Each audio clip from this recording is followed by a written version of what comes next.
ప్రవీణ్ పగడాలన్న వారి యొక్క దేశం దగ్గర మనం ఉన్నాం కాబట్టి ఒక తీర్మానం చేసుకుందాం. ఈ రాత్రి ఒకవేళ నీవు ఈ దేహాన్ని విడిచిపెడితే ఎక్కడికి వెళ్తావు అన్న ఒక మార్గాన్ని మనకు చూపిస్తూ వచ్చినాడు. ఆ మార్గం సత్యమైన మార్గం, జీవమైన మార్గం. అందుకే దేవుని వాక్యంలో ఒక మాట సెలవిస్తూ వచ్చింది, నేనే మార్గమును, నేనే సత్యమును, నేనే జీవమును. ఆ జీవమే, ఆ మార్గమే, ఆ సత్యమే, ఆ ప్రేమనే దాదాపు 80-90 కిలోమీటర్ల దూరం నుంచి దేవుడు అట్టి ప్రేమ ద్వారా మమ్మల్ని నడిపిస్తూ వచ్చినాడు. కనుక ఇంకెవరైనా ఇక్కడ ఉన్నవారు రక్షణ తీర్మానం పొందకపోతే ఒక చిన్న ప్రశ్న, ఈ దినాన నువ్వు మరణిస్తే ఎక్కడికి వెళ్తావు? సర్వలోకము సంపాదించుకొని తన ప్రాణము పోగొట్టుకున్న వానికి ఏమి ప్రయోజనము? ఈ లోకంలో ఏది కూడా ప్రయోజనం లేదు.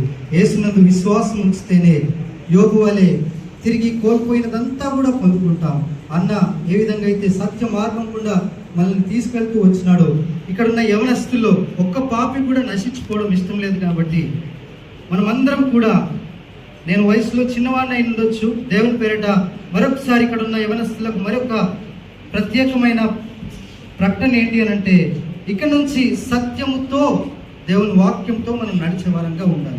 ఒక చిన్న ప్రార్థన. ప్రేమగల మా పరలోక తండ్రి, సజీవులుగా నిలుచుంటూ మమ్మల్ని సజీవులు కదా నిన్ను స్తుతించిన మాటను బట్టి స్తుతిస్తున్నాం ప్రభా. అన్న యొక్క దేహం యొద్ద నిలుచుండి ప్రార్థిస్తున్నాం.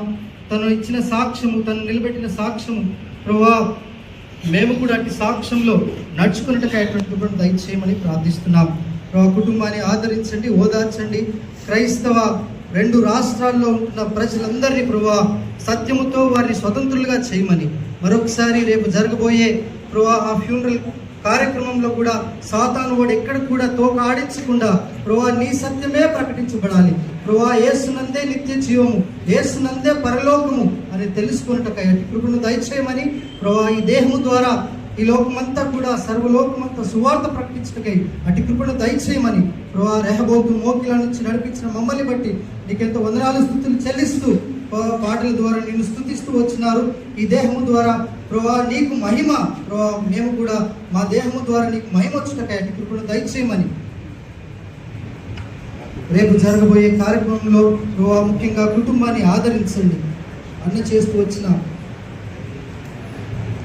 అనేక మంచి క్రియలను బట్టి మేము కూడా అటు క్రియల్లో నడుచుటకై కృప చూయించమని ప్రభా. ఒక దినాన మేము కూడా ప్రవీణ్ అన్నను చూస్తామనే నిరీక్షణ మేము కలిగి ఉండటకై అటు కృపను దయచేయమని యేసుక్రీస్తు నామమున ప్రార్థించి అడిగి వేడుకుంటున్నాము తండ్రి. ఆమేన్.